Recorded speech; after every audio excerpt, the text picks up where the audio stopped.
Derrick Jakolby Washington is an innovative, insightful, and ambitious thought leader.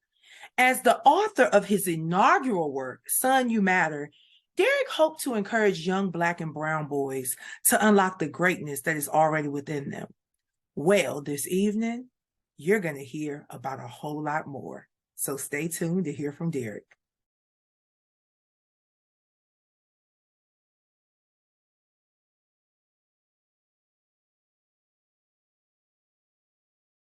Guys, I told you we were going to have an amazing time. And so Derrick is here. Welcome, Derrick. Thank you. Thank you. I appreciate the opportunity. So listen, I already told the people a little bit about you, but let's get a little personal. Introduce yourself and let everybody know a little bit about Derrick Jakolby with the K. Jakolby with a K, that's right. So yeah, my name is Derrick Jakolby Washington, originally from Gainesville, Florida, but currently living in the DC area. I've been here for about 16 years now.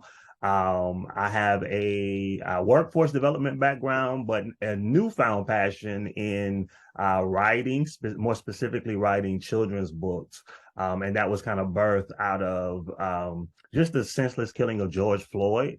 I tell people all the time, I did not set out to be a children's book author. I love kids, but I never set out to be a children's book author or any author for that matter. But because of the killing, I sat down pretty much like everybody else during that time period and kind of just began to write my thoughts. And maybe 6 months prior, my sister had my nephew, who's 3 now. But I began to really think about like what would life look like for him. In 20 years, will people continue to look at him based on the color of his skin, or will they actually see him as a human being with giftings, with talents, and all of that? And so just began to pen my thoughts and read it to my sister, read the what I came up with to my sister, and she was like, "Oh, you absolutely need to turn it into a book." And I say to everybody, the rest is history. I don't have the traditional author's journey, but it has been so incredibly rewarding, so incredibly fulfilling, and I've had an opportunity to meet some wonderful people like yourself. So again, appreciate it. Thank you. So let me we're gonna debunk this right now. You're an author. You know why? Because you worked extensively in the area of human and social services. And one thing about that field, we are always writing narratives and we are always writing stories. And even though the stories that we write come in the form, of IFSP, right. we are always writing stories. But you know what I love?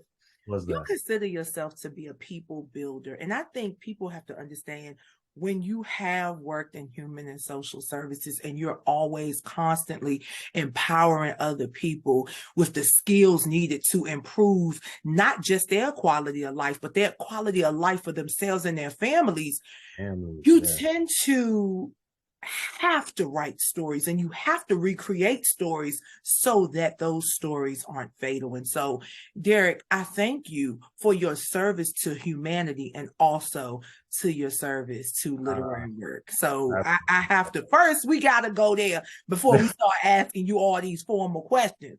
I appreciate that. I absolutely agree. You're 100% correct. So thank you for affirming that. Yes. Okay.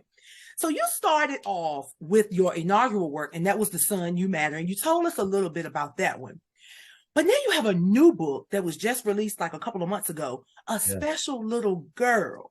Girl, that's it. Yeah. Now, you seem like a family person. So I'm going to take a stab at this one and say that somebody in your family influenced and impacted this work too. Am I right? You're right about it. You're right about it. Okay. Tell us a little bit about A Special Little Girl. Yeah. So the book was written actually for my niece. Her name is Zion. Zion is actually she just turned 11 last month. But at the age of 4, Zion was diagnosed with autism spectrum disorder, which is essentially in layman's terms, it's differences in learning, right? She learns a little bit different. than others. And so on a recent trip home, actually over the summer of this year, I went to a gymnastics class with Zion. Nothing that was, out of the ordinary, of something that I would do every time I would travel home. And so I went to this class with her, and literally watched the instructor award every student. It was maybe about 10 to 15 students in the class. I watched her award every student with a reward. So you did great in this today, or you did great in that today. Every student got an award except my niece. And so I am that hands-on uncle. Like, did you really just do that to my niece in front of all these people? So I had to keep it together because I didn't want to embarrass anybody or myself and cause a bigger scene. But long story short, we did talk to the gymnastics company, but that thing bothered me so much. So much so to the point that when we got home, my niece actually, she's not as verbal. So there's a few things that she says, but typically she communicates with us through like pictures or like cartoons. That's her main thing, cartoons. So my niece began to replay this cartoon over and over and over again. And essentially what the cartoon was saying is that how bad it feels to be like left out of the crowd. And I whenever I talk about this, I sometimes get emotional because my niece is like, that's like my baby. And so she began to replay that thing over and over again, so much so that my sister was like, okay, she's playing this to communicate a message to us. And so that thing broke my heart. When I tell you it broke my heart, so much so to the point that I like stayed up most of that night researching organizations that support autistic children, researching autism in Black and Brown communities. And it was just so amazing to hear about all of the disparities in diagnosis in specifically Black communities and a lack of resources. But more than just researching those organizations, I wanted to really communicate a message to my niece that, yo, your family sees you. I don't care what anybody else says. Your family sees you. We support you. We love you. We value you. And we just want to affirm our love for you. And so that's kind of really how a special little girl was birthed. And so the book is about a 10-year-old girl that is mirrored after my niece, who is so full of love and light, but is also autistic. And so meaning again that there are some differences in the way in which she learns. And the book is really meant for us to like journey with this 10-year-old girl as she kind of navigates life while experiencing those differences, but also reinforcing the love and support that her family has for her. Okay, so let's pause, guys. Like, this is so significant. This is so important. This is so near and dear to my heart. Before I left Virginia, before going into the behavioral health sector, autism and ADHD is what propelled me from teaching exceptional education at the secondary level and going to school for clinical mental health counseling, because I had to figure out what it was that was the issue. Why are we misdiagnosing these babies? So to think that you have a book to help children and families understand this is important. This book needs to be in every school. This book needs to be in every home, because so many kids are diagnosed, with ADHD and ADD, and people don't realize ASD and ADD and ADHD, sometimes it's co-occurring. You understand what I'm saying? You're saying that this kid got a personality disorder when realistically they may have autism. They're not LD. They're actually gifted. They're exceptional. You know what I'm saying? And so I'm so glad that this book is there. I am so glad that you had decided to utilize your own family dynamic and what was going on in your family to truly cultivate a special little girl. And guys, not only did he cultivate this work, but a portion of the proceeds from a special little girl goes towards autism research and providing resources for children diagnosed within communities of color. So we all need to be purchasing this book. That's all I'm Absolutely. saying. We all need to be purchasing this book. Yeah. Period. Yeah, and I appreciate you for mentioning that because, like you said, so many of our children go misdiagnosed, like they are, like you said, are diagnosed with like ADD, and like it's because you don't understand how to teach our children. Our children learn different. We are creative, we are gifted, we are incredibly innovative, and so like there are so many people that are misdiagnosing our children, but then again they're getting diagnosed later in life. Like I said, my niece was Indeed. diagnosed at the age of 4. So she went 4 years with us, really not knowing what was going on. I mean, my sister like took her to doctor's appointments, Uh-huh. Uh-huh. occupational therapist, but nobody was saying anything about autism until age 4. And so there was this whole like 4 years of us again not knowing what Trying was to, going but you on. know why that is. Oh, yeah. And we're not gonna go there today, but y'all know I'm gonna take it there post production. But that's what it is. And it's so sad that our babies are suffering Yeah. Yeah. because of systemic and institutionalized forms of the Yeah. powers that be. So, Absolutely.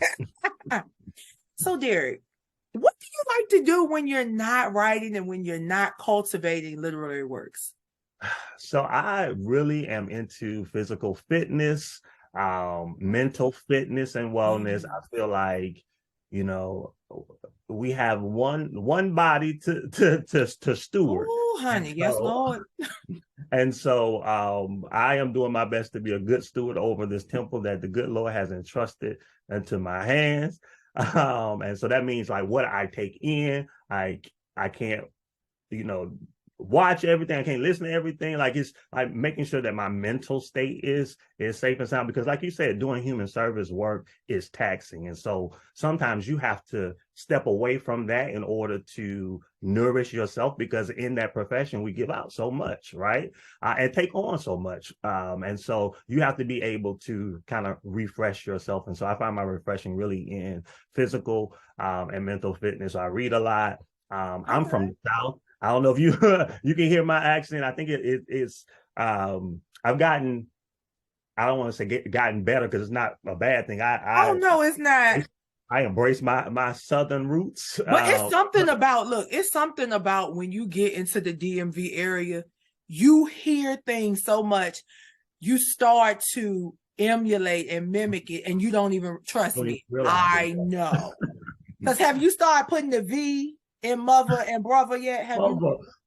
And my name is not Derrick, it's Dirk. It's Dirk. Derrick, yeah, Derrick. Your name is Derrick. Uh-huh. And you're not going to Maryland. You're You're going to going to Maryland. Maryland. Right. You're going to Maryland.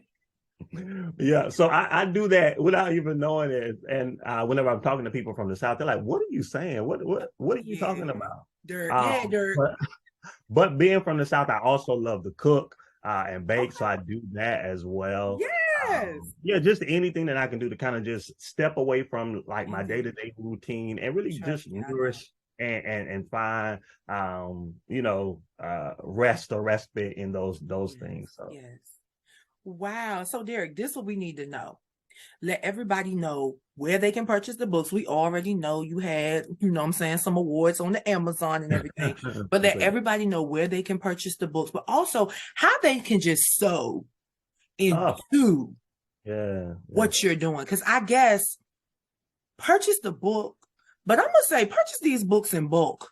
Take them Yes. to the church house because I have been in church and I have witnessed people looking at kids because they having temper tantrums, and all the time those tantrums are not behavioral. That's right. They are the manifestation of something else. Oh, you talking good right up and Yep. through. Yep.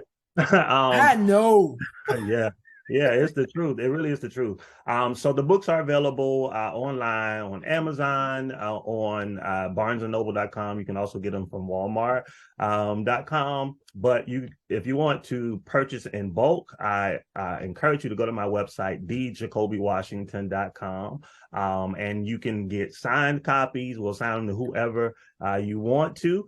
I want them to be signed to. And then again, you can purchase in bulk. I'm actually doing this initiative where I have reduced the cost of the book by $2 so that people can purchase in bulk so that we can actually donate those books to the library or school of their choice, or even a nonprofit organization of your choice. So yeah, if you're interested in purchasing the books in bulk and sewing them into the lives of special little children, I encourage you to go to our website, again, djakobywashington.com. And then please follow me on social media.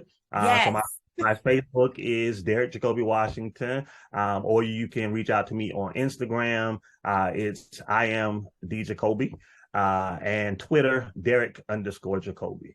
We got it. Listen, Derrick Jakolby Washington, amazing author and definitely an advocate for our babies with autism in our communities of color. And guys, remember, we're not anti anything, but we can only truly be pro what we know. It's your girl, Lily Mae. We've had an amazing time talking to Derrick today, and we hope that you will support him. Remember, buy those books in bulk, both of them. Have a great evening, ladies and gentlemen. Thank you.